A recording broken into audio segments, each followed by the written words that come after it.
Exit poll तरह तरह की जानकारी दे रहे हैं। मैं आपके बीच में आपके माध्यम से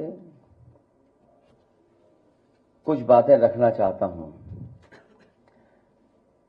मैं शुरुआत करता हूं कि जितनी ऊंचाई पर जाकर कटती है पतंग, उतना ही बड़ा होता है उसका पतन। भाजपा कई दोषों के लिए जिम्मेदार है। सामाजिक रूप से भाजपा ने देश में सौहार्द बिगाड़ा, व भाईचारा खत्म किया, जाति के खिलाफ जाति, संप्रदाय के खिलाफ संप्रदाय लड़वाया, संविधान द्वारा दिए गए आरक्षण को साजिशन खत्म करने के लिए बेरोजगारों से छल किया, पेपर लीक कराए, देश के लिए आगे बढ़कर लड़ने वालों की बहन बेटियों के लिए जानबूझकर अपने मंत्रियों से अपशब्द कहलवाए, महिलाओं के प्रति अपराध बढ़ाए, मणिपुर हाथरस महिला पहलवान, पिछड़े दलित अल्पसंख्यक व आदिवासियों पर अत्याचार और सबसे खराब व्यवहार किए जाने के लिए रिकॉर्ड बना। आर्थिक रूप से इलेक्टोरल बॉन्ड का ऐतिहासिक भ्रष्टाचार किया। इलेक्टोरल बॉन्ड के माध्यम से पैसा कमाने के लिए मुनाफाखोरी को बढ़ावा दिया, जिसने महंगाई को बढ़ाया। अपने फायदे के लिए भाजपा ने जनता पर बेतहाशा महंगाई थोप दी। नोटबंदी से व्यापार कारोबार चौपट कर दिया। भ्रष्ट जीएसटी से छोटे दुकानदार तक को मंदी का शिकार बना दिया। किसानों की जमीन हड़पनी चाहिए, काले कानून लाने चाहे, खाद की बोरी की चोरी की, लाभकारी मूल्य नहीं दिया, 35 सालों की सबसे बड़ी बेरोजगारी में देश को धकेला, महंगाई से गरीब को और गरीब बना दिया, अमीरों के अरबों के लोन माफ किए, लेकिन किसानों के ऋण के लिए आत्महत्या के लिए मजबूर किया, ब्याज की दरें घटाकर मध्यम वर्ग की बचत को बेकार कर दिया, बैंकों में तरह तरह के चार्ज और पेनल्टी से लोगों के खाते दीमक की तरह अंदर ही अंदर खा गए। बैंक लॉकरों के नाम पर जिम्मेदारी से पल्ला झाड़ लिया। नैतिक रूप से चंदे तक का पैसा खा गए। केयर फंड के नाम के आगे पीएम के नाम का इस्तेमाल करके बाद में हिसाब देने से मना कर दिया।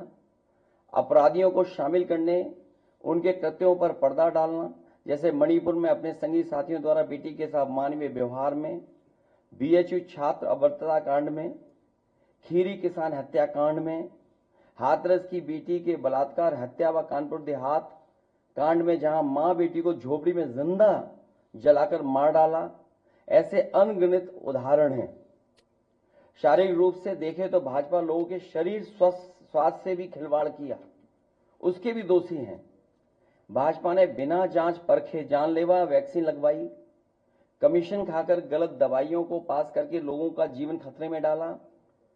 इसका सीधा असर जनता की सेहत पर पड़ेगा और आने वाली पीढ़ियों की तंदुरुस्ती पर भी। भाजपा पीढ़ियों पर प्रहार की दोषी भी है।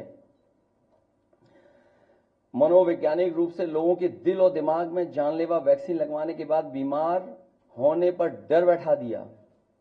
महिलाओं के अंदर असुरक्षा का भाव घर कर गया। युवा अनएम्प्लॉयमेंट या अंडर एम्प्लॉयमेंट से डिप्रेशन का शिकार हुआ। राजनीतिक रूप से चंडीगढ़ के मेयर चुनाव में कैमरे के सामने धांधली की, चुनी हुई सरकारें गिराई, खरीद फरोख्त का नकारात्मक सियासत को जायज ठहराया, पारिवारिक रूप से राजनीतिक फायदे के लिए परिवारों को लड़वा दिया, भाई के खिलाफ भाई को। मानसिक रूप से भाजपा ने अपने ही समर्थकों को हिंसक बनाया। मॉब लिंचिंग को मानसिक रूप से सही ठहराने की साजिश की। आपराधिक रूप से ऐसे लोगों को मंत्री पद दिया और बनाए भी रखा जिन्होंने किसानों की हत्या की, जो महिलाओं पर अत्याचार शोषण के दोषी हैं। न्यायालय तक में अपने लोग पिछले दरवाजे से सेट किए। न्यायाधीशों से खुलकर एक विचारधारा विशेष के लिए बयान दिलवाए। न्यायाधीशों को राजनीतिक पदों पर लालच देकर कानून तक को अपनी भ्रष्ट सोच से मैला कर दिया। यही काम यूनिवर्सिटी, कॉलेज, स्कूलों में किया। नौकरशाही में लेटरल एंट्री के बहाने यही धांधली की। योजना आयोग खत्म किया, ED, CBI, IT, income tax को सरकार बनाने, बचाने और चलाने के लिए इस्तेमाल किया। झूठे आंकड़ों से देश और दुनिया को छला, जिससे अंतर्राष्ट्रीय स्तर पर भारत को विकासशील देशों की श्रेणी से बाहर करने की बात से देश की शर्मिंदगी झेलनी पड़ी। विदेशों में बैठे भारतीयों को अपमान झेलना पड़ा। दुनिया में डंका बजाने की बात करने वालों का ही ढोल पिट गया। विकास व रोजगार के झूठे आंकड़े देकर ठगा। संवैधानिक रूप से संविधान को पहले कमजोर करने पर बदलकर धीरे धीरे खत्म करने की साजिश ही नहीं, अपने लोगों से शरेआम कहलवाया भी। लोकतांत्रिक रूप से जनतंत्र को मनतंत्र में बदलने का दुस्साहस किया। व्यक्ति को व्यवस्था से बड़ा बनाने और बताने का दुष्प्रचार कर लोकतंत्र की भावना का अपमान किया। चुनाव के नतीजों को कुछ भ्रष्ट मीडिया कर्मी और अधिकारियों की मिलीभगत से बदला भी और आगे भी इस चुनावी घपले को जारी रखने का षड्यंत्र रचा। भाजपा ने इन्हीं सब कारणों से देशवासियों की जिंदगी को खतरे में डाल दिया है। साथ ही भाजपा ने अग्निवीर जैसी अल्पकालिक भर्ती, जो देश की सुरक्षा व सीमाओं से समझौता करके देश को खतरे में डाल दिया है।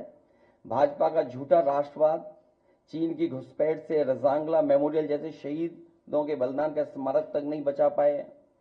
भाजपा की भ्रष्ट नीतियां बीते कल के लिए नहीं बल्कि भविष्य में भी देश की रक्षा के लिए असमर्थ व अक्षम है। इसलिए जनता इस बार गांधी जी को याद करते हुए करो या मरो की तरह आंदोलित हो गई है और अपने देश के भविष्य बचाने के लिए नया स्वतंत्रता आंदोलन लड़ने के लिए तैयार बैठी है। जनता स्वतंत्रता सेनानियों की तरह बलिदान करने के लिए तैयार है, क्योंकि भाजपा काल में उसका जीवन तो वैसे ही दूभर हो गया है। जनता की सकारात्मक सक्रियता से देश नकारात्मक ताकतों से आजाद होने जा रहा है। देश प्रेमी 140 करोड़ जनता की शक्ति के आगे भ्रष्ट और संकीर्ण सोच के चंद देश विरोधी लोग टिक नहीं सकते। देश का युवा फिर से कफन सर पर बांधकर कह रहा है, मेरा रंग दे बसंती चोला।